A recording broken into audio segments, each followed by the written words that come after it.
ನಮಸ್ಕಾರ ಸ್ನೇಹಿತರೆ, ಎಲ್ಲರಿಗೂ ಸ್ಟಡಿ ಡೇಸ್ ಕನ್ನಡ ಯೂಟ್ಯೂಬ್ ಚಾನಲ್ಗೆ ಸ್ವಾಗತ. ಸ್ನೇಹಿತರನ್ನ ಇವತ್ತಿನ ವಿಡಿಯೋದಲ್ಲಿ ಅಕ್ಟೋಬರ್ 7 ಮತ್ತು 8ರ ಒಂದು ಕರೆಂಟ್ ಅಫೇರ್ಸ್ ಸ್ಟಾರ್ಟ್ ಮಾಡೋಕ್ಕಿಂತ ಮುಂಚಿತವಾಗಿ ಯಾರಾದರೂ ನಮ್ಮ ಚಾನಲ್ಗೆ ಸಬ್ಸ್ಕ್ರೈಬ್ ಆಗಿಲ್ಲ ಅಂದರೆ ಚಾನಲ್ನ ಸಬ್ಸ್ಕ್ರೈಬ್ ಮಾಡಿ, ಶೇರ್ ಮಾಡಿ, ಲೈಕ್ ಮಾಡಿ ಮತ್ತು ಬೆಲ್ ಐಕನ್ನ ಕ್ಲಿಕ್ ಮಾಡಿ.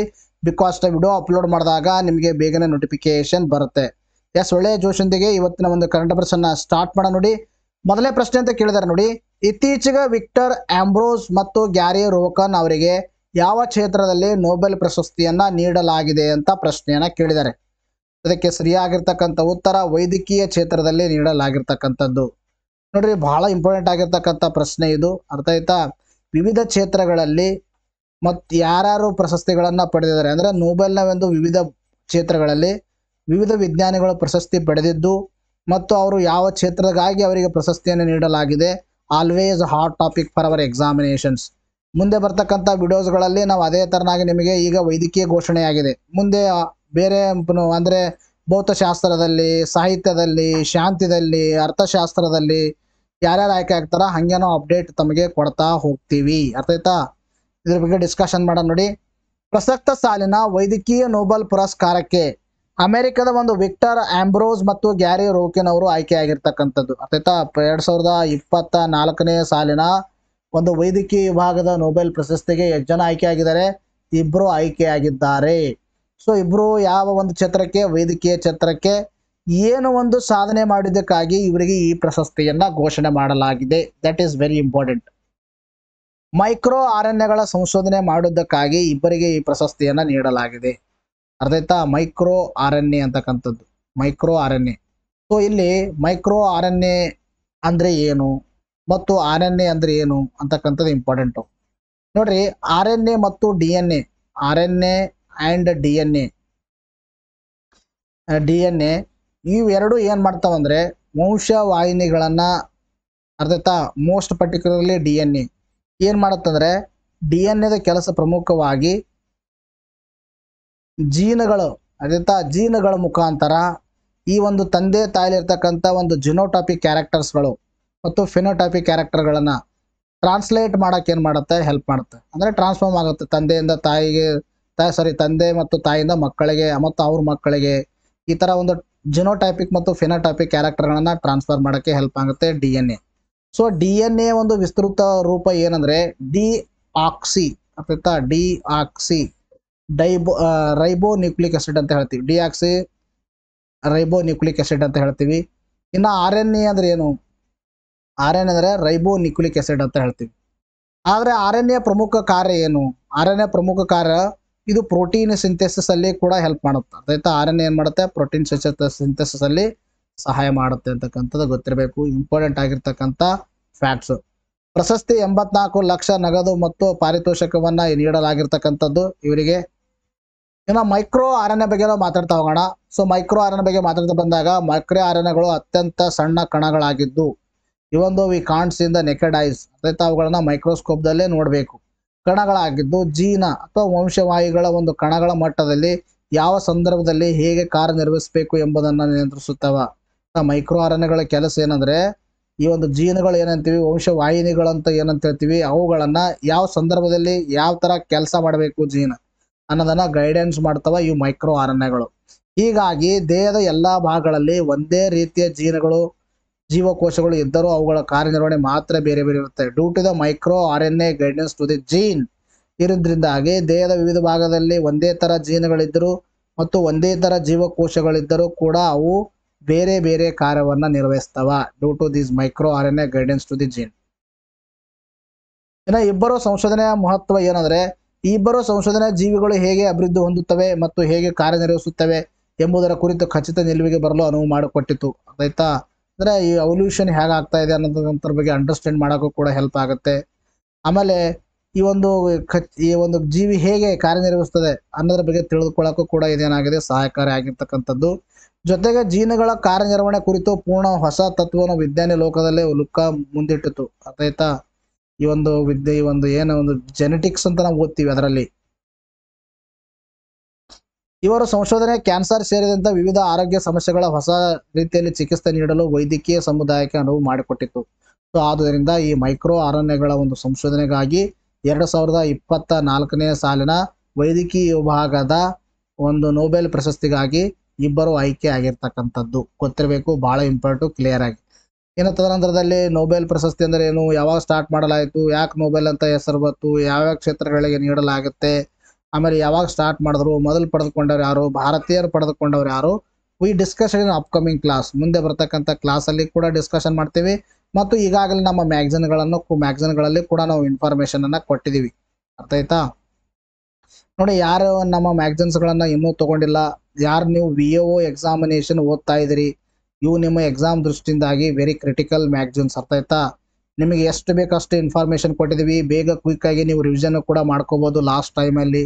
ಅರ್ಥ? ನಿಮಗೆ ಡೈಲಿ ಏನು ಮಾಡ್ಕೊಳಕ್ಕಾಗಲ್ಲ, ನೋಟ್ಸ್ ಮಾಡ್ಕೊಳಕ್ಕಾಗಲಿಲ್ಲ ಅಂದರೂ ಕೂಡ ನಿಮಗೆ ಏನಾಗುತ್ತೆ, ಹೆಲ್ಪ್ ಆಗುತ್ತೆ. ಎಷ್ಟಂದರೆ 1 ಮಂತ್ಗೆ 40 ರೂಪೀಸ್ ಆಗುತ್ತೆ. 2023 ಜಾನ್ ಟು ಸೆಪ್ಟೆಂಬರ್ 2024 840 ಆಗುತ್ತೆ. 2024 ಜಾನ್ ಟು ಸೆಪ್ಟೆಂಬರ್ 2024 360 ಆಗುತ್ತೆ. ಇನ್ನು 2022 ಜಾನ್ ಟು ಸೆಪ್ಟೆಂಬರ್ 2024 1320 ಆಗುತ್ತೆ. ಡಿಸ್ಕೌಂಟ್ ಆಗಿ 1220 ಸಿಗುತ್ತೆ. Either PhonePe, Google Pay, Paytm, ಭೀಮ್ ಪೇ ಮುಖಾಂತರ ನಂಬರ್ಗೆ ಪೇ ಮಾಡೋದನ್ನು ವಾಟ್ಸಪ್ಪಲ್ಲೇ ಪೇಮೆಂಟ್ ಮಾಡೋ ಸ್ಕ್ರೀನ್ಶಾಟ್ ಕಳಿಸಿ. ಅಥವಾ ನಿಮಗೆ ನಂಬರನ್ನು ತೊಗೊಂಡು ನಂಬರನ್ನ ಸೇವ್ ಮಾಡಿಕೊಂಡು ಆಮೇಲೆ ಫೋನ್ಪೇಯಲ್ಲಿ ಇದೆಲ್ಲ ನಿಮಗೆ ಬೇಸರ ಆಗ್ತಾ ಇದ್ರೆ ಡೈರೆಕ್ಟ್ ಆಗಿ ಈ ನಂಬರ್ಗೆ ಇಲ್ಲಿ ಕೊಟ್ಟಿರ್ತಕ್ಕಂಥ QR ಕೋಡ್ಗೆ ಸ್ಕ್ಯಾನ್ ಮಾಡಿ ಈ ನಂಬರ್ಗೆ ನೀವು ಪೇಮೆಂಟ್ ರಿಸಿಪ್ಟನ್ನು ಕಳಿಸಿದ್ರೆ ನಮ್ಮ ನೋಟ್ಸ್ಗಳನ್ನು ತಮಗೆ soft format, that is PDF format ನಾವು ಕಳಿಸ್ತೀವಿ. ನೀವು ಎಲ್ಲಿ ಬೇಕಾದಲ್ಲ ಪ್ರಿಂಟ್ ತಗೊಂಡು ಆರಾಮಾಗಿ ಓದ್ಕೋಬಹುದು. ನೋಡಿ, ನೆಕ್ಸ್ಟ್ ಕ್ವೆಶ್ಚನ್ ಕೇಳ್ತಿದ್ರೆ, ಇತ್ತೀಚೆಗೆ ಯಾವ ದೇಶಗಳು ವಿದ್ಯುತ್ ವ್ಯಾಪಾರವನ್ನು ಸುಗಮಗೊಳಿಸುವ ಉದ್ದೇಶದಿಂದ ತ್ರಿಪಕ್ಷೀಯ ಒಪ್ಪಂದಕ್ಕೆ ಸಹಿ ಹಾಕಿವೆ ಅಂತ ಪ್ರಶ್ನೆ ಕೇಳಿದರೆ ಅದಕ್ಕೆ ಸರಿಯಾಗಿರ್ತಕ್ಕಂಥ ಉತ್ತರ ಯಾವುದಂದ್ರೆ ದಟ್ ಇಸ್ 3ನೇ ಆಪ್ಷನ್, ಭಾರತ, ನೇಪಾಳ, ಬಾಂಗ್ಲಾದೇಶ್. ಇದಕ್ಕೆ ಸರಿಯಾಗಿರ್ತಕ್ಕಂಥ ಉತ್ತರವಾಗಿದೆ. ಭಾರತ, ನೇಪಾಳ ಮತ್ತು ಬಾಂಗ್ಲಾದೇಶಗಳು ಗಡಿಯಾಚೆಗೆ ವಿದ್ಯುತ್ ವ್ಯಾಪಾರವನ್ನು ಸುಗಮಗೊಳಿಸುವ ಉದ್ದೇಶದಿಂದ ಮಹತ್ವದ ತ್ರಿಪಕ್ಷೀಯ ಒಪ್ಪಂದಕ್ಕೆ ಸಹಿ ಹಾಕಿರ್ತಕ್ಕಂಥದ್ದು ಇಂಪಾರ್ಟೆಂಟ್ ಆಗಿರ್ತಕ್ಕಂಥದ್ದು. ದಟ್ ಇಸ್ ನ್ಯೂಸ್ ಅಲ್ಲಿ ಇರ್ತಕ್ಕಂಥ ಕಾಂಟೆಕ್ಸ್ಟ್ ಎಕ್ಸಾಮಿನೇಷನ್ ಇಂಪಾರ್ಟೆಂಟ್ ಆಗುತ್ತೆ. ಈ ಒಪ್ಪಂದವು ಪ್ರಾದೇಶಿಕ ಇಂಧನ ಸಹಕಾರದಲ್ಲಿ ಗಮನಾರ್ಹ ಹೆಜ್ಜೆಯಾಗಿದೆ. ಈ ಒಪ್ಪಂದವು ಮಳೆಗಾಲದಲ್ಲಿ, ಅದರಲ್ಲಿ ನಿರ್ದಿಷ್ಟವಾಗಿಯೂ ಜೂನ್ 15ರಿಂದ ನವೆಂಬರ್ 15ರವರೆಗೆ ಭಾರತ ಮೂಲಕ ಬಾಂಗ್ಲಾದೇಶಕ್ಕೆ ಹೆಚ್ಚುವರಿ ವಿದ್ಯುತ್ ರಫ್ತು ಮಾಡಲು ನೇಪಾಳಕ್ಕೆ ಅನುಮತಿ ನೀಡುತ್ತದೆ. ನೇಪಾಳ ಮಳೆ ಅಂದ್ರೆ ಹೆಚ್ಚಾಗತ್ತಲ್ಲಿ, ಅಂದ್ರೆ ಅಲ್ಲಿ ಜಲಶಕ್ತಿಯಿಂದಾಗಿ ವಿದ್ಯುತ್ ಜಾಸ್ತಿ, ಜಲದಿಂದಾಗಿ ವಿದ್ಯುತ್ ಹೆಚ್ಚಾಗಿ ಉತ್ಪಾದನೆ ಮಾಡಲಾಗುತ್ತೆ. ಸೊ ನೇಪಾಳದಿಂದ ಭಾರತಕ್ಕೆ ವಿದ್ಯುತ್ತನ್ನು ಸಪ್ಲೈ ಮಾಡೋದು, ಭಾರತ ಕೊಟ್ಟು ಬಾಂಗ್ಲಾದೇಶಕ್ಕೆ ಸಪ್ಲೈ ಮಾಡೋದು. ಸೊ ಈ ತರ ಒಂದು ಥೀಮ್ಯಾಟಿಕ್ ಈ ಒಂದು ಒಪ್ಪಂದದ ಪ್ರಮುಖ ಉದ್ದೇಶ. ಆರಂಭಿಕ ಹಂತದಲ್ಲಿ ನೇಪಾಳವು 40 ಮೆಗಾವ್ಯಾಟ್ ಜಲವಿದ್ಯುತ್ ರಫ್ತು ಮಾಡಲು ಸಜ್ಜಾಗಿದೆ. ಈ ಒಪ್ಪಂದವು 3 ರಾಷ್ಟ್ರಗಳ ನಡುವಿನ ಸಂಬಂಧವನ್ನು ಗಟ್ಟಿಗೊಳಿಸುವುದಲ್ಲದೆ ದಕ್ಷಿಣ ಏಷ್ಯಾದ ಆರ್ಥಿಕ ಬೆಳವಣಿಗೆ ಪೂರಕವಾಗಲಿದೆ ಅಂತಕ್ಕಂಥದ್ದು ಇಂಪಾರ್ಟೆಂಟ್. ನೋಡಿ, ನೆಕ್ಸ್ಟ್ ಪ್ರಶ್ನೆ ಕೇಳಿದ್ರೆ, ವಾಯುಪಡೆ ದಿನವನ್ನ ಯಾವಾಗ ಆಚರಿಸಲಾಗುತ್ತದೆ ಅಂತ ಪ್ರಶ್ನೆಯನ್ನ ಕೇಳಿದರೆ ಅದಕ್ಕೆ ಸರಿಯಾಗಿರ್ತಕ್ಕಂಥ ಉತ್ತರ ಅಕ್ಟೋಬರ್ 8ರಂದು ಏನ್ ಮಾಡ್ತೀವಿ, ನಾವು ವಾಯುಪಡೆ ದಿನವನ್ನ ಸೆಲೆಬ್ರೇಟ್ ಮಾಡ್ತೀವಿ. ಪ್ರತಿ ವರ್ಷ ಅಕ್ಟೋಬರ್ 8ರಂದು ವಾಯುಪಡೆ ದಿನವನ್ನ ನಾವು ಆಚರಣೆ ಮಾಡ್ತೀವಿ. ಪ್ರಸ್ತುತವಾಗಿ ಆಚರಣೆ ಮಾಡೋದು 92ನೇ ವಾಯುಪಡೆ ದಿನವಾಗಿದೆ. ರಾಷ್ಟ್ರೀಯ ಭದ್ರತೆಯಲ್ಲಿ ಪ್ರಮುಖ ಪಾತ್ರ ವಹಿಸುವ ಭಾರತೀಯ ವಾಯುಪಡೆಯ ಕುರಿತು ಪರಿಚಯ ಹಾಗೂ ಜಾಗೃತಿ ಮೂಡಿಸಲು ಈ ದಿನವನ್ನು ನಾವು ಏನ್ ಮಾಡ್ತೀವಿ, ಸೆಲೆಬ್ರೇಟ್ ಮಾಡ್ತೀವಿ. ಭಾರತೀಯ ವಾಯುಪಡೆಯ ಸ್ಥಾಪನೆಯ ಒಂದು ಸವಿ ನೆನಪಿಗಾಗಿ ಈ ಡೇನ ಸೆಲೆಬ್ರೇಟ್ ಮಾಡ್ತೀವಿ ಅಕ್ಟೋಬರ್ 8ರಂದು. ಅಕ್ಟೋಬರ್ 8ರಂದು ವಾಯುಪಡೆ ದಿನ ಅಂತ ಯಾಕೆ ಆಚರಣೆ ಮಾಡ್ತೀವಿ, ಅವತ್ತು ವಾಯುಪಡೆ ಭಾರತದಲ್ಲಿ ಸ್ಥಾಪನೆ ಆಯಿತು. ಪ್ರಸ್ತುತವಾಗಿ ಆಚರಣೆ ಮಾಡೋದು 92ನೇ ದಿನಾಚರಣೆ ಆಗಿರ್ತಕ್ಕಂಥದ್ದು. ಇನ್ನು ಭಾರತೀಯ ವಾಯುಪಡೆ ಬಗ್ಗೆ ಮಾತಾಡ್ತಾ ಬಂದಾಗ 1932ರಲ್ಲಿ ಸ್ಥಾಪನೆ ಆಯಿತು ವಾಯುಪಡೆ. ಇದರ ಪ್ರಧಾನ ಕಚೇರಿ ಎಲ್ಲಿದೆ ಅಂದ್ರೆ ನವದೆಹಲಿಯಲ್ಲಿದೆ. ಸ್ವತಂತ್ರ ಪೂರ್ವದಲ್ಲಿ ಇದನ್ನ ರಾಯಲ್ ಇಂಡಿಯನ್ ಏರ್ ಫೋರ್ಸ್ ಎಂದು ಕರೆಯಲಾಗ್ತಾ ಇತ್ತು.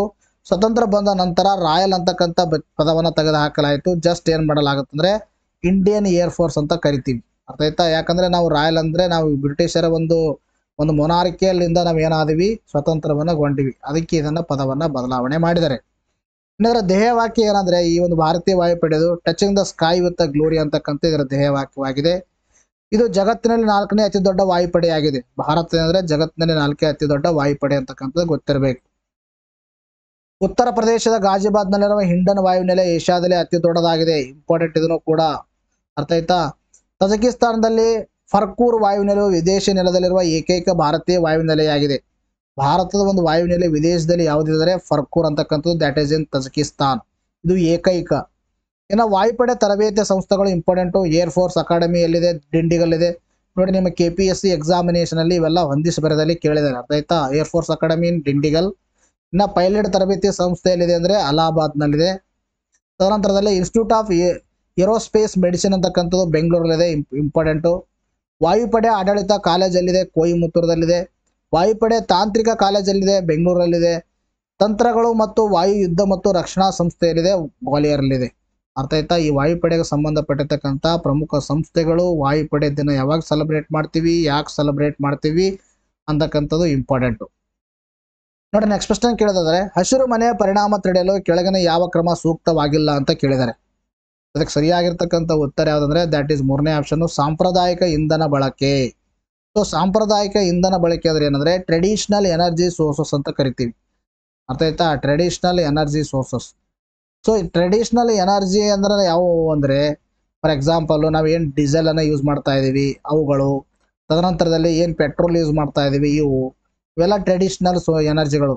ಸೊ ಈ ಟ್ರೆಡಿಷನಲ್ ಎನರ್ಜಿಗಳು ಅಥವಾ ನವೀಕರಿಸಲಾಗದ ಶಕ್ತಿಯ ಮೂಲಗಳನ್ನು ಬಳಸೋದ್ರಿಂದ ಇನ್ನಷ್ಟು ಹಸಿರು ಮನೆಯ ಪರಿಣಾಮ ಉಂಟಾಗುತ್ತೆ. ಅರ್ಥ ಆಯ್ತಾ? ಹಾಗಾದ್ರೆ ಹಸಿರು ಮನೆಯ ಪರಿಣಾಮ ಅಂದ್ರೆ ಏನು ನೋಡಿ, ನಾನು ಸುಮಾರು ವಿಡಿಯೋದಲ್ಲಿ ಹೇಳಿದ್ದೀನಿ ಮತ್ತು ನೀವು ಕೂಡ ಓದಿರ್ತೀರ, ಬಟ್ ಇನ್ನೊಂದು ಬಾರಿ ಹೇಳ್ತೀನಿ. ಹಸಿರು ಮನೆಯ ಪರಿಣಾಮ ಅಂದ್ರೆ ಏನಾಗುತ್ತಂದ್ರೆ, ಫಾರ್ ಎಕ್ಸಾಂಪಲ್ ಇದೇನಂದ್ರೆ ಭೂಮಿಯ ಸರ್ಫೇಸು, ಭೂಮಿಯ ಒಂದು ಮೇಲ್ಮೈ ಅಂತ ಕರಿತೀವಿ. ಈ ಭೂಮಿಯ ಮೇಲ್ಮೈಯಿಂದ ವಿವಿಧ ಪದರಗಳಿದಾವೆ.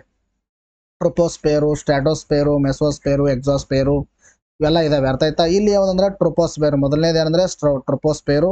ಮೇಲ್ಗಡೆ ಇರ್ತಕ್ಕಂಥದ್ದು ನಾವು ವಾತಾವರಣ ಅಂತ ಕರಿತೀವಿ, ತೆಳಗಡೆ ಇರ್ತದಕ್ಕೆ ನಾವು ಅಂತರಾಳ ಅಂತ ಕರಿತೀವಿ, ಭೂಮಿಯ ಅಂತರಾಳ. ಇದು ವಾತಾವರಣ ಅಂತ ಕರಿತೀವಿ. ಈ ಒಂದು ಭೂಮಿ ಮೇಲ್ಭಾಗದಲ್ಲಿ ನಾವು ಏನಾದರೂ ಈ ಒಂದು ಡೀಸೆಲ್ ವಾಹನಗಳನ್ನು ಹೆಚ್ಚಾಗಿ ಬಳಸೋದ್ರಿಂದ, ಆಮೇಲೆ ಫಾರೆಸ್ಟ್ ಅನ್ನ ಬರ್ನ್ ಮಾಡೋದ್ರಿಂದ ಏನಾಗುತ್ತಂದ್ರೆ ಇಲ್ಲಿರ್ತಕ್ಕಂಥ ಕಾರ್ಬನ್ ಡೈಆಕ್ಸೈಡ್ ಮತ್ತು ಓಝೋನು, ನೀರಾವಿ ಇವು ಹಸಿರು ಮನೆಯ ಪರಿಣಾಮಕ್ಕೆ ಕಾರಣವಾಗಿರ್ತಕ್ಕಂಥ ಹಸಿರು ಮನೆ ಅನಿಲಗಳು. ಹಸಿರು ಮನೆ ಅನಿಲಗಳು ಹೋದಾಗ ಏನಾಗುತ್ತಂದ್ರೆ ಈ ಟ್ರೋಪೋಸ್ಫೇರ್ದಿಂದ ಮೇಲ್ಗಡೆ ಹೋಗಲ್ಲ ಅವು, ಅಥವಾ ಟ್ರೋಪೋಸ್ಫೇರ್ದಿಂದ ಮೇಲ್ಗಡೆ ಹೋಗಲ್ಲ. ಸೊ ಅದಕ್ಕೆ ಏನು ಮಾಡ್ತಾವ ಅಂದ್ರೆ ಮತ್ತೆ ವಾಪಸ್ಸು ಭೂಮಿಗೆ ಬರ್ತಾವ. ಸೊ ಮತ್ತೆ ವಾಪಸ್ ಭೂಮಿ ಬರೋದ್ರಿಂದ ಭೂಮಿಯ ತಾಪಮಾನ ಹೆಚ್ಚಾಗುತ್ತೆ. ಸೊ ಅದಕ್ಕೆ ನಾವು ಹಸಿರು ಮನೆ ಪರಿಣಾಮ ಅಂತ ಕರಿತೀವಿ. ಅದರ ಅರ್ಥ ಹಸಿರು ಮನೆ ಅನಿಲಗಳಿಂದ ಭೂಮಿಯ ತಾಪಮಾನ ಹೆಚ್ಚಾಗೋದನ್ನೇ ನಾವು ಹಸಿರು ಮನೆ ಪರಿಣಾಮ ಅಂತ ಹೇಳ್ತೀವಿ.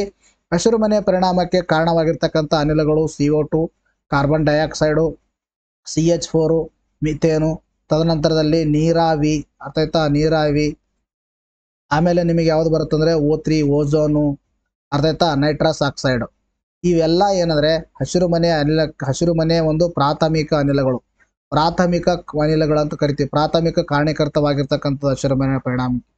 ಸೊ ಅದರಲ್ಲಿ ಮೋಸ್ಟ್ ಡೇಂಜರಸ್ ಯಾವುದಂದ್ರೆ ನೀರಾವಿ ಅಂತಕ್ಕಂಥದ್ದು. ಇದು ಬಹಳ ಭಯಾನಕವಾಗಿದ್ದು, ಇದರಿಂದ ಅತಿ ಹೆಚ್ಚಾಗಿ ಹಸಿರು ಮನೆ ಪರಿಣಾಮ ಉಂಟಾಗುತ್ತೆ.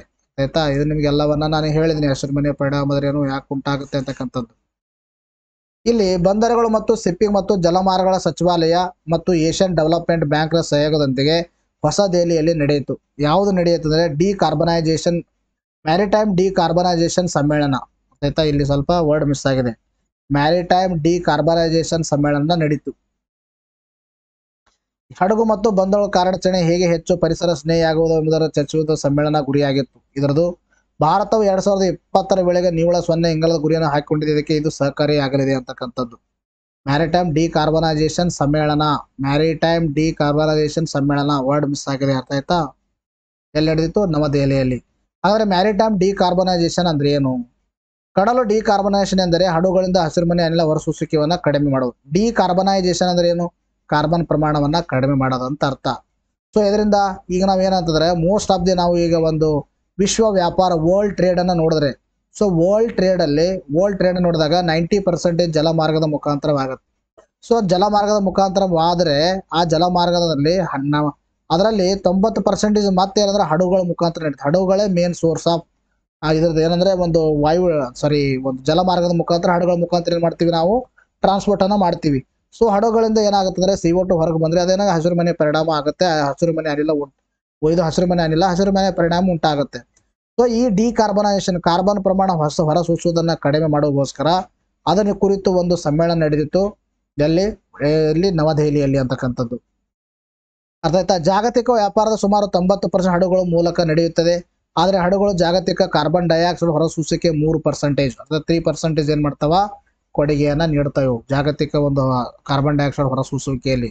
ಸೊ ಇಂಟರ್ನ್ಯಾಷನಲ್ ಮ್ಯಾರಿಟೈಮ್ ಆರ್ಗನೈಸೇಷನ್ 2050ರ ವೇಳೆಗೆ ಈ ಹೊರಸೂಸುವಿಕೆ ಪ್ರಮಾಣವನ್ನ 50ರಷ್ಟು ಕಡಿಮೆ ಮಾಡುವ ಗುರಿಯನ್ನ ಹಾಕೊಂಡಿರ್ತಕ್ಕಂಥದ್ದು. ಇವೆಲ್ಲ ಇಂಪಾರ್ಟೆಂಟ್ ನಿಮಗೆ ಟಾರ್ಗೆಟ್ಗಳು. ಅರ್ಥ ಆಯ್ತಾ? ಸ್ಟೇಟ್ಮೆಂಟ್ ಬೇಸ್ಡ್ ಕೇಳ್ಬೋದು ನಿಮಗೆ. ನೋಡಿ ನೆಕ್ಸ್ಟ್ ಪ್ರಶ್ನೆ, ವಿಶ್ವ ಆರೋಗ್ಯ ಸಂಸ್ಥೆಯು ಯಾವುದರ ಪರೀಕ್ಷೆಗಾಗಿ ಅಲೆನಿಟಿ MPXV ಬಳಸಲು ಅನುಮತಿ ನೀಡಿದೆ ಅಂತ ಪ್ರಶ್ನೆಯನ್ನು ಕೇಳಿದ್ದಾರೆ. ಅದಕ್ಕೆ ಸರಿಯಾಗಿರ್ತಕ್ಕಂಥ ಉತ್ತರ ಎಂಪಾಕ್ಸ್. ಆಯ್ತಾ, ಎಂಪಾಕ್ಸ್ ಅದಕ್ಕೆ ಸರಿಯಾಗಿರ್ತಕ್ಕಂಥ ಉತ್ತರ. ಅಥವಾ ಮಂಕಿ ಪಾಕ್ಸ್ ಅಂತ ನಾವು ಕರಿತೀವಿ. ಮಂಕಿ ಪಾಕ್ಸ್ ಅನ್ನ ಒಂದು ಶಾರ್ಟ್ ಫಾರ್ಮ್ ಎಂಪಾಕ್ಸ್ ಅಂತ ಇಟ್ಟಿದೆ ವಿಶ್ವ ಆರೋಗ್ಯ ಸಂಸ್ಥೆ. ಸೊ ಇದನ್ನ ಒಂದು ಎಮರ್ಜೆನ್ಸಿ ಟೆಸ್ಟ್ಗೋಸ್ಕರ ಇದನ್ನ ಅನುಮತಿ ನೀಡಿದೆ ವಿಶ್ವ ಆರೋಗ್ಯ ಸಂಸ್ಥೆ. ಅದು ಅಲೆನಿಟಿ MPXV SA ಅಂತಕ್ಕಂಥ ಟೆಸ್ಟ್. ಆಯ್ತಾ, ಸೊ ಅದ್ರ ಬಗ್ಗೆ ಡಿಸ್ಕಷನ್ ಮಾಡೋಣ ನೋಡಿ. ಇತ್ತೀಚೆಗೆ ವಿಶ್ವ ಆರೋಗ್ಯ ಸಂಸ್ಥೆ ಎಂಪಾಕ್ಸ್ಗೆ ಅಲೆನಿಟಿ MPXV SA ಪರೀಕ್ಷೆಯನ್ನು ಅನುಮೋದಿಸಿದೆ. ಆಯ್ತಾ, ಯಾವುದು ಪರೀಕ್ಷೆ ಹೆಸರು? ಅಲೆನಿಟಿ MPXV SA ಪರೀಕ್ಷೆ ಅಂತ ಹೇಳ್ತೀವಿ. ಸೊ ಈ ಪರೀಕ್ಷೆ ಅದಕ್ಕೆ ಸಂಬಂಧಪಟ್ಟಿದೆ ಎಂಪಾಕ್ಸ್ ಅಥವಾ ಮಂಕಿ ಪಾಕ್ಸ್ ಅನ್ನೋ ಒಂದು ಪರೀಕ್ಷೆಗೆ ತುರ್ತುವಾಗಿ ಇದನ್ನು ಬಳಸಬಹುದು ಅಂತ WHO ಅನುಮೋದನೆ ನೀಡಿರ್ತಕ್ಕಂಥದ್ದು. ತುರ್ತು ಬಳಕೆ ಪಟ್ಟಿಯಡಿಯಲ್ಲಿ ಈ ಪರೀಕ್ಷೆ ಅನುಮೋದನೆ ಒಂದು ದೊಡ್ಡ ಹೆಜ್ಜೆ ಆಗಿದೆ. ಅರ್ಥಾಯ್ತಾ, ಒಂದು ಎಮರ್ಜೆನ್ಸಿಯಾಗಿ ಯೂಸ್ ಮಾಡಿ ಅಂತ ಅನುಮತಿ ನೀಡಿದೆ. ಗೊತ್ತಿರಬೇಕು ಯಾವುದು ಅಂತಕ್ಕಂಥದ್ದು. ಇನ್ನು ಎಂಪಾಕ್ಸ್ ಬಗ್ಗೆ ಪ್ರೀವಿಯಸ್ ನಿಮ್ಮ ಇದರಲ್ಲಿ ಯಾವುದಂದ್ರೆ ಒಂದು PSI ಎಕ್ಸಾಮಿನೇಷನಲ್ಲೂ ಕೂಡ ಪ್ರಶ್ನೆಯನ್ನು ಕೇಳಿದರು. ಅದಕ್ಕೆ ಪ್ರೂಫು ಕೂಡ ನಿಮಗೆ ನಾನು ತೋರಿಸಿದ್ದೀನಿ ಎಷ್ಟು ಪ್ರಶ್ನೆಗಳು ಬಂದಿದ್ದು ಅಂತಕ್ಕಂಥದ್ದು. ಸುಮಾರು ಜನ ಏನಾದರೂ ಕಮೆಂಟ್ ಆಗ್ತಾ ಇದ್ದಾರೆ, ಸರ್ ನೀವು ಇನ್ನೂ ವಿಡಿಯೋ ಮಾಡಿಲ್ಲ ಎಷ್ಟು ಪ್ರೂಫ್ ಬಂದಿದೆ ಅಂತ. ನೋಡಿ, ವಿಡಿಯೋ ಮಾಡಿಬಿಟ್ಟು ಆಲ್ರೆಡಿ 12,000 15,000 ಜನ ನೋಡಿದ್ದಾರೆ. ಇನ್ನೂ ಕೆಲವರು ಕೇಳ್ತಾ ಇದ್ದಾರೆ. ಅರ್ಥಾಯ್ತಾ, ಎಷ್ಟು ಪ್ರಶ್ನೆಗಳು ಬಂದಿವೆ ಅಂತಕ್ಕಂಥ ಪ್ರೂಫ್ ಮಾಡಿ ತೋರಿಸಿದ್ದೀನಿ ನಿಮಗೆ ನಮ್ಮ ಮೇಲೆ ಟ್ರಸ್ಟ್ ಬರಲಿ ಅಂತಕ್ಕಂಥದ್ಕೋಸ್ಕರ. ನೋಡ್ರಿ, ಎಂಪಾಕ್ಸ್ ಬಗ್ಗೆ ನಾನು ಪ್ರೀವಿಯಸ್ ಕ್ಲಾಸಲ್ಲಿ ಕೂಡ ಹೇಳಿದ್ದೀನಿ ಮತ್ತು PSI ಅಲ್ಲಿ ಬಂದಿತ್ತು ಪ್ರಶ್ನೆ, ಅದು ಪ್ರೂಫ್ ಕೂಡ ತೋರಿಸ್ತೀನಿ. ಬಟ್ ಇನ್ನೊಂದು ಡಿಸ್ಕಷನ್ ಮಾಡೋಣ. ಎಂಪಾಕ್ಸ್ ಅಂದ್ರೆ ಈ ಹಿಂದೆ ಮಂಕಿ ಪಾಕ್ಸ್ ಎಂದು ಕರೆಯಲ್ಪಡುವ ಎಂಪಾಕ್ಸ್ ಆರ್ಥೋಪಾಕ್ಸ್ ವೈರಸ್ ಕುಲದ ಒಂದು ಭಾಗವಾಗಿ ಎಂಪಾಕ್ಸ್ ವೈರಸ್ ನಿಂದ ಉಂಟಾಗುತ್ತದೆ. ಗೊತ್ತಿರಬೇಕು, ಮಂಕಿ ಪಾಕ್ಸ್ ಅನ್ನು ಇನ್ನೊಂದು ಹೆಸರೇ ಎಂಪಾಕ್ಸ್ ಅಂತ ಹೇಳ್ತೀವಿ. ಇದು ಆರ್ಥೋಪಾಕ್ಸ್ ವೈರಸ್ ಕುಲಕ್ಕೆ ಸೇರಿರ್ತಕ್ಕಂಥದ್ದು. ಇದನ್ನು ಮೊದಲು 1958ರಲ್ಲಿ ಸಂಶೋಧನೆಗೆ ಬಳಸಲಾದ ಮಂಗಗಳಲ್ಲಿ ಗುರುತಿಸಲಾಯಿತು. ಈ ಒಂದು ರೋಗ ಶಂಕಿತ ವ್ಯಕ್ತಿಯ ಗಾಯಗಳು, ದೇಹದ ದ್ರವಗಳು ಮತ್ತು ಉಸಿರಾಟದ ಹನಿಗಳೊಂದಿಗೆ ನಿಕಟ ಸಂಪರ್ಕದ ಮೂಲಕ ಏನಾಗುತ್ತೆ, ಇದು ಸ್ಪ್ರೆಡ್ ಆಗುತ್ತೆ ಎಂಪಾಕ್ಸ್ ಅಂತಕ್ಕಂಥದ್ದು. 1970ರಲ್ಲಿ ಡೆಮೊಕ್ರಾಟಿಕ್ ರಿಪಬ್ಲಿಕ್ ಆಫ್ ಕಾಂಗೋದಲ್ಲಿ ಮೊದಲ ಬಾರಿಗೆ ಮಾನವ ಪ್ರಕರಣವಾಯಿತು. ಮಾನವರಲ್ಲಿ ಮೊದಲ ಬಾರಿ ಕಂಡು ಬಂತು. ಸೊ ಮೊದಲ ಏನಂದ್ರೆ ಮಂಗನಲ್ಲಿ ಕಂಡು ಬಂದಿತ್ತು. So it is indicates that it is a zoonotic disease. Zoonotic disease ಅಂದ್ರೆ ಏನು? ಇದು ಪ್ರಾಣಿಗಳಿಂದ ಸ್ಪ್ರೆಡ್ ಬಂದಿರತಕ್ಕಂಥದ್ದು ಜೊನಾಟಿಕ್ ಡಿಸೀಸ್ ಅಂತ ಹೇಳ್ತೀವಿ.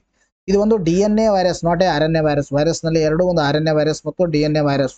DNA ಇದ್ರೆ DNA ವೈರಸ್, RNA ಇದ್ರೆ RNA ವೈರಸ್ ಅಂತ ಹೇಳ್ತೀವಿ. ಎಂಪಾಕ್ಸ್ ಜಿನೋಮ್ಗಳನ್ನ ಕ್ಲಾಡ್ 1 ಮತ್ತು ಕ್ಲಾಡ್ ಎಂದು 2 ಅಂತ ವಿಂಗಡಿಸಲಾಗಿದೆ. ಇಂಪಾರ್ಟೆಂಟ್. ಇದು ಒಂದು ಸ್ಟೇಟ್ಮೆಂಟ್ ಕೇಳಿದ್ರು. ತದನಂತರದಲ್ಲಿ ಹರಡುವುದ ಬಗ್ಗೆ ಒಂದು ಸ್ಟೇಟ್ಮೆಂಟ್ ಕೇಳಿದ್ರು ಮತ್ತು ಇದ್ರ ಮೇಲೆ ಸ್ಟೇಟ್ಮೆಂಟ್ ಅನ್ನ ಕೇಳಿದ್ರು. ನಿಮ್ PSI ಎಕ್ಸಾಮಿನೇಷನ್ ಅಲ್ಲಿ ಎಷ್ಟೋ ಜನ ಮಿಸ್ಟೇಕ್ ಮಾಡಿ ಬಂದಿದ್ದೀರಾ. ನೋಡಿ, ನೆಕ್ಸ್ಟ್ ಪ್ರಶ್ನೆ ಕೇಳೋದಾದ್ರೆ 2025 ಏಷ್ಯಾ ಕಪ್ ಪಂದ್ಯಾವಳಿಗಳು ಆಯೋಜಿಸುವ ದೇಶ ಯಾವುದು ಅಂತ ಪ್ರಶ್ನೆ ಕೇಳಿದ್ದಾರೆ. ಸೊ ಅದಕ್ಕೆ ಸರಿಯಾಗಿರ್ತಕ್ಕಂಥ ಉತ್ತರ ಮೊದಲನೇ ಆಪ್ಷನ್ ಭಾರತ ಇದಕ್ಕೆ ಸರಿಯಾಗಿರ್ತಕ್ಕಂಥ ಉತ್ತರವಾಗಿದೆ. ನೋಡ್ರಿ, 2025 ಏಷ್ಯಾ ಕಪ್ಗೆ ಭಾರತ ಏನಾದ ಆತಿಥ್ಯ ವಹಿಸಲಿದೆ. ಏಷ್ಯಾ ಕ್ರಿಕೆಟ್ ಕೌನ್ಸಿಲ್ ಏನ್ ಮಾಡಿದೆ, ಈ ಮಾಹಿತಿಯನ್ನು ಪ್ರಕಟ ಮಾಡಿರ್ತಕ್ಕಂಥದ್ದು. ಗೊತ್ತಿರಬೇಕು, ಇಂಪಾರ್ಟೆಂಟ್ ಇದು. ಮುಂಬರುವ ಏಷ್ಯಾ ಕಪ್ ಟೂರ್ನಿಗಾಗಿ ಆತಿಥ್ಯ ರಾಷ್ಟ್ರಗಳನ್ನ ಏಷ್ಯಾ ಕ್ರಿಕೆಟ್ ಕೌನ್ಸಿಲ್ ಏನ್ ಮಾಡಿದೆ, ಪ್ರಕಟಿಸಿದೆ. ಅದರಂತೆ 2025 ಏಷ್ಯಾ ಕಪ್ ಟೂರ್ನಿ ಭಾರತದಲ್ಲಿ ನಡೆಯಲಿದೆ. 2025 ಏಷ್ಯಾ ಕಪ್ ಟೂರ್ನಿಗಳಲ್ಲಿ ನಡೆದಿದೆ ಭಾರತದಲ್ಲಿ. 2026 T20 ವಿಶ್ವಕಪ್ ಪೂರ್ವಭಾವಿಯಾಗಿ ಮುಂದಿನ ವರ್ಷ T20 ಮಾದರಿಯಲ್ಲೇ ಏಷ್ಯಾ ಕಪ್ ಆಯೋಜಿಸಲು ನಿರ್ಧರಿಸಲಾಗಿದೆ. ಅಂದ್ರೆ ಫಾರ್ ಎಕ್ಸಾಂಪಲ್ ಏನಂದ್ರೆ, ಈಗ ಒಂದು ಏಷ್ಯಾ ಕಪ್ ನಡೀತಾ ಇದೆ ಅಂದ್ರೆ ಅದಕ್ಕಿಂತ ಮುಂಚೆ ಯಾವ ವಿಶ್ವಕಪ್ ಇದೆ, T20 ವಿಶ್ವಕಪ್ ಇದೆನೋ ಅಥವಾ ಏಕದಿನ ವಿಶ್ವಕಪ್ ಇದೆನೋ ಅಂತ ನೋಡಲಾಗುತ್ತೆ. ಏಕದಿನ ವಿಶ್ವಕಪ್ ಇದ್ರೆ ಏಷ್ಯಾ ಕಪ್ ಅನ್ನ ಏಕದಿನ ಮಾದರಿಯಲ್ಲಿ ನಡೆಸಲಾಗುತ್ತೆ. ಇನ್ನು T20 ವರ್ಲ್ಡ್ ಕಪ್ ಇದ್ರೆ ಅದ್ರ ಹಿಂದೆ ಇರತಕ್ಕಂಥ ಏಷ್ಯಾ ಕಪ್ ಅನ್ನ T20 ಮಾದರಿಯಲ್ಲಿ ನಡೆಸಲಾಗುತ್ತೆ. ಸಿಂಪಲ್ ಆಗಿ ಇದನ್ನ 2077ರಲ್ಲಿ ದಕ್ಷಿಣ ಆಫ್ರಿಕಾ, ಜಿಂಬಾಬ್ವೆ, ನಮಿಬಿಯಾ ಜಂಟಿಯಾಗಿ ಆಯೋಜಿಸಿರುವ ಏಕದಿನ ವಿಶ್ವಕಪ್ ಪೂರ್ವವಾಗಿ 2027 ಏಷ್ಯಾ ಕಪ್ ಅನ್ನ ಏಕದಿನ ಮಾದರಿಯಲ್ಲಿ ನಡೆಸಲಾಗುತ್ತೆ. ಅರ್ಥಾಯ್ತಾ? ಇನ್ನ 2027ರಲ್ಲಿ ನಡೆಯುತ್ತೆ ಏಕದಿನ ವಿಶ್ವಕಪ್. ಏಕದಿನ ವಿಶ್ವಕಪ್ 2027 ಯಾವ ರಾಷ್ಟ್ರಗಳು ಹೋಸ್ಟ್ ಮಾಡ್ತಾ ಇದೆ? ದಕ್ಷಿಣ ಆಫ್ರಿಕಾ, ಜಿಂಬಾಬ್ವೆ ಮತ್ತು ನಮಿಬಿಯಾ. ಇಂಪಾರ್ಟೆಂಟು.